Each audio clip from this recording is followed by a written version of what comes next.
자, 구조체 변수에 원본이 들어있는지 참조가 들어있는지 확인해달라. 이게 이제 무슨 말이냐면 참조라는 게 있습니다.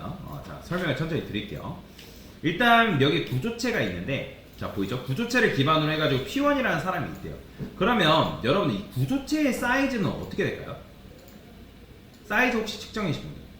자, 제가 이거를 사이즈를 한번 측정해볼게요. 일단 얘가 몇 바이트죠? 얘가 4바이트고 얘는 몇 바이트예요? 8바이트죠. 그죠? 그러면 8바이트이기 때문에 총 몇 바이트가 나와야 될까요? 12바이트가 나와야겠죠. 그죠? 자, 그러면 제가 여기다가 printf 써서 P1의 사이즈를 한번 출력을 해보겠습니다. 자, 사이즈는 사이즈 오프 여러분들 쓰시면 됩니다. 그 다음에 혹시라도 모르니까 인트로 형변화 좀 해주고요. 자, 그러면 실행해보면 뭐가 나오냐면, 자, 16바이트 나와요. 보이시나요?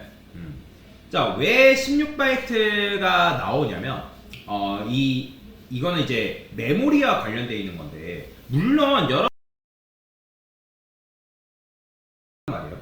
근데 12바이트면 충분한데 C 언어가 어떤 식으로 판단을 하냐면, 지금 여러분들이 데이터를 저장할 때 아까도 말씀드렸지만 C 언어가 요렇게 이제 12바이트면 충분하지만, 그러니까 얘를 읽어드릴 때 4바이트 읽어드리고 그 다음에 8바이트를 바로 읽어드리려고 하니까 데이터가 뭐예요?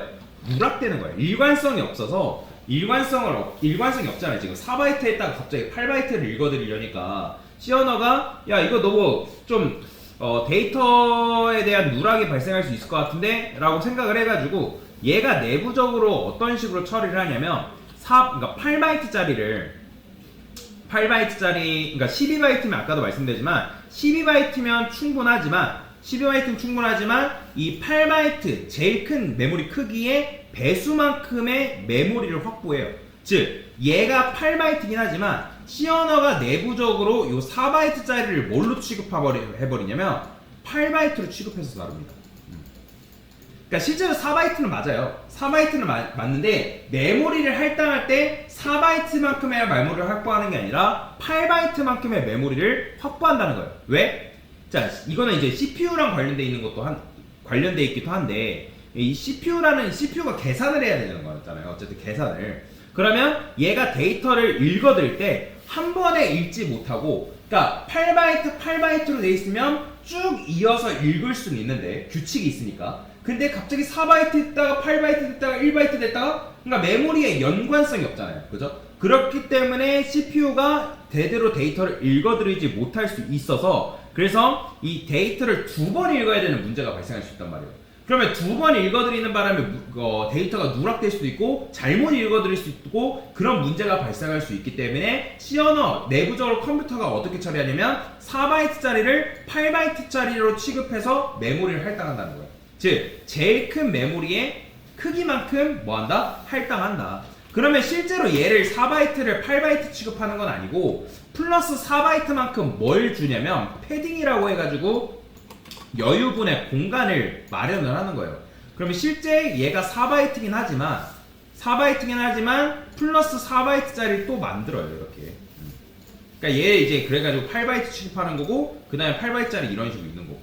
그래서 총 몇 바이트? 총 16바이트 취급하는 거예요. 자, 그러면 이렇게 하면 이게 지금 데이터가 정렬되어 있는 거라고 CPU가 판단을 하기 때문에 CPU가 데이터를 조금 더 빠르게 읽어드릴 수 있다. 그러니까 즉 프로그램 실행 속도가 빨라진다라고 보시면 되거든요. C 언어는 굉장히 빠른 속도를 가지고 있는 언어예요. 참고로 뭔 말인지 이해되시죠? C 언어는 메모리 관리가 필수적이고 굉장히 빠른 속도로 실행되는 언어란 말이에요. 그런데 메모리가 일관성을 갖지 않으면 CPU가 메모리를 읽어드리는데 데이터를 읽어드리는데 문제가 있기 때문에 메모리를 조금 더 효율적으로 그리고 빠른 속도를 갖추기 위해서 내부적으로 뭘 끼워 넣냐면 패딩이라는 걸 끼워 넣습니다. 패딩. 그래가지고 이 녀석의 크기에 맞추는 거예요. 그러니까 8바이트로 맞춘다는 거죠. 그렇기 때문에 총 16바이트인데 자, 근데 여러분들 그런 분들 선생님 그러면 저는 이거 16바이트로 말고 내가 원하는 12바이트로 쓰고 싶은데요. 그냥 어떻게 하면 되냐면 순서 바꾸면 끝이에요. 순서 바꾸는 게 끝입니다. 그러면 몇 바이트 나올까요? 뭐야? 얘는 또 이렇게 나오네요. 자, 디버그해서 한번 볼까요? 이렇게 나오네요. 자, 그냥 이제 쉽게 말하면 8바이트의 배수만큼 나온다라고 여러분들이 쉽게 생각을 하시면 되고, 그러니까 얘가 제일 크기 때문에 그렇습니다. 제일 크기, 제일 크게 크기 때문에 이런 식으로 여러분들이 나오는 걸 확인할 수가 있다. 근데 가끔씩 이런 게 있어요. 이런 게 있는데, 요게 되는지 안 되는지 한번 확인만 할게요. 자, 여기다가 캐릭터 A, 그 다음에 캐릭터 B, 인트 C. 자, 그러면 얘는 몇 바이트예요? 1바이트고 얘도 1바이트고 얘는 4바이트죠. 그러면 아까 말씀드렸죠? 제일 큰 게 얘기 때문에 이 녀석의 배수만큼 커진다고. 그쵸? 뭐야? 요거 때문에.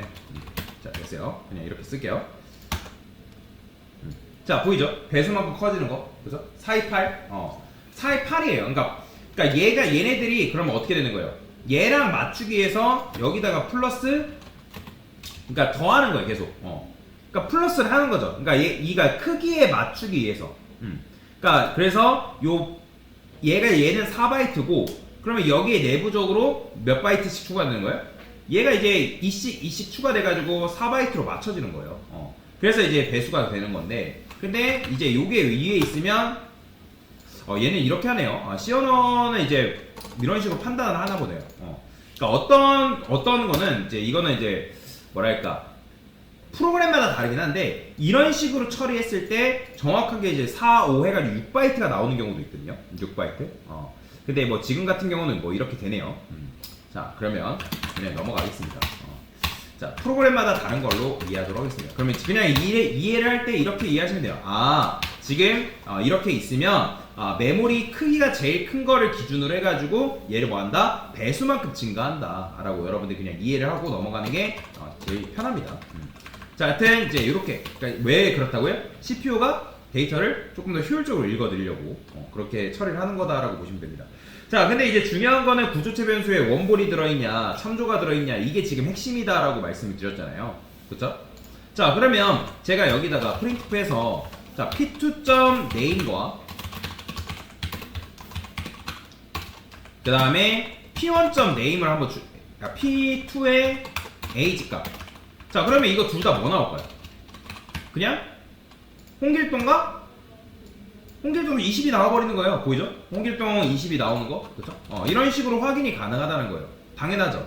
자, 그런데 자, 이 상태에서 제가 여기다가 P1의 나이를 25라 바꿨어요. 자, 이렇게 해볼게요. 코드 순서를 이렇게 바꾸고 나서 P2의 에이지 출력하면 뭐 나올까요? 여러분들 뭐 나올까요? 그냥 25 나오는 거예요. 25. 그쵸? 그런데 자, 25 나오는 거 확인했죠. 그런데 제가 여기다가 이렇게 썼어요. 코드의 순서를 어떻게 써요? P2한테 P1 먼저 할당하고 그 다음 P1.ag 출력했죠. P1.ag를 25로 바꿨죠. 그러면 이게 P2하고 연결되어 있는 P1한테 지금 영향이 갈까요? 실행해보면 자, 뭐 나왔어요?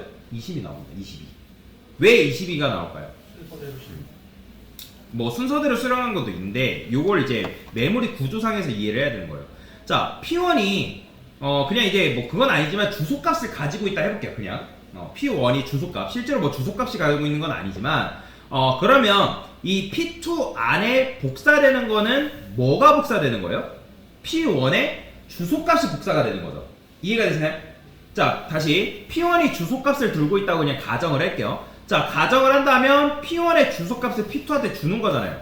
그러면 여러분들이 이런 식으로 썼을 때 P1에 가지고 있는 거에 이제 age 값을 25로 바꿨으니까 그게 P2한테 영향을 끼치지 않을까? 라고 생각을 한단 말이에요. 근데 그게 아니라는 거예요. 제가 아까 여러분한테 구조체 설명드리면서 int, 뭐 age 이렇게 썼어요. 자, 이거는 그냥 일반 변수죠. 일반 변수랑 얘랑 큰 차이가 없다는 거예요. 왜냐면 age라는 건 뭐 들어가요? 정수값 들어가죠. 그럼 P1도 뭐가 들어가는 거예요? 그냥 P1 안에도 사람 정보가 들어가는 거예요.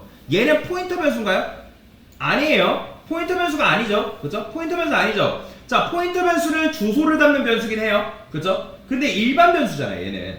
그냥 instruct person 타입의 일반 변수란 말이에요. 얘는 주소를 담고 그런 건 아니에요. 그냥 제가 예를 들기 위해서 이렇게 한 거지. 자, 그러면 이게 어디서 차이가 나냐면 여기서 차이가 나는 거예요. 제가 이렇게 써볼게요.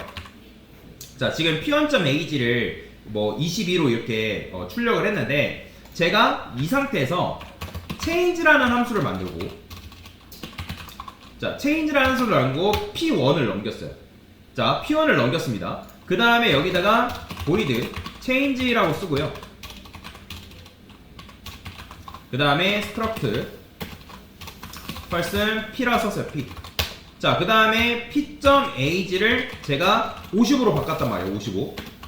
자, 그러면 55로 바꿨으니까 여러분들이 p1의 나이를 출력하면 이때 뭐 나올까요? 55가 나올까요? 여러분들? 안 나와요. 자, 55 안 나오죠. 그죠? 55 안 나와요. 자, 분명히 P1을 출력하기 전에는, 자, 이거 지울게요. 22였죠? 그죠? 22였단 말이에요. 22 나온단 말이에요. 22. 그죠? 22. 근데 여전히 지금 체인지 함수 호출하고 나서 고쳤는데도 불구하고 뭐가 나왔다? 22가 나왔다는 거예요. 즉, 결론이에요. 체인지라는 함수한테 우리가 지금 뭘 준 거예요? P1의 원본 데이터를 준 거예요? 아니면 그냥 P1에 들어있는 값을 그냥 단순하게 준 거예요? 그렇죠. 값을 그냥 단순하게 줘버린 거예요. 이건 마치 여러분들 지난번에 우리가 포인터 개념 배울 때 int age는 10이라 했을 때 여기다가 여러분들 age 값을 이렇게 줬어요. 그러면 이건 age 값의 원본을 준 거예요? 아니면 그냥 값을 준 거예요? 그렇죠. 그냥 10 준 거예요. 10. 그거를 줘가지고 여기다가 여러분들이 int age 받는다 해가지고 int age를 받아서 이 age 값을 뭐 20으로 바꿨다? 변경된다 안 된다? 안 된다. 안 된다. 영향을 미치지 않는다라고 여러분들 이해를 해야 되는 거예요. 자, 그래서 우리가 이걸 뭐 썼어요? 그렇죠. 포인터를 이용해서 원본이 가지고 있는 주소값에 직접 접근해가지고 그 값을 바꿨잖아요. 그렇죠? 뭔 말인지 이해되시죠? 자, 그렇다는 거는 결론이에요. 자, 여러분들이 P1이라고 이렇게 쓰게 되면 이 P1에 들어있는 건 뭐다? 그렇죠. 그냥 값이 들어있는 거예요. 단순히. 단순히 값이 들어있다. 즉, 그러니까 원본이 들어있지, 그러니까 주소값이 들어있는 거는 아니다. 라고 이해하면 돼요. 그냥 값. 이해되시죠? 그래서 결론은 구조체 변수도 그냥 일반 변수처럼 여러분들이 생각해도 되는 거예요. 복잡한 게 아니라는 거예요. 이해되시죠? 그래서 P1 안에 들어있는 그냥 단순히 홍길동도 복사가 되는 거고, 그 다음에 나이도 복사가 되는 거고, 그런 식인 거예요. 이해되시죠? 결론은 구조체 안에는 변수 안에는 원본 데이터가 들어있기 때문에 그냥 원본에 대한 값이 들어간다. 이해되시죠? 그렇게 이해를 하셔야 된다라고 보시면 되겠습니다. 주소값 그런 게 아닙니다. 네, 됐습니다.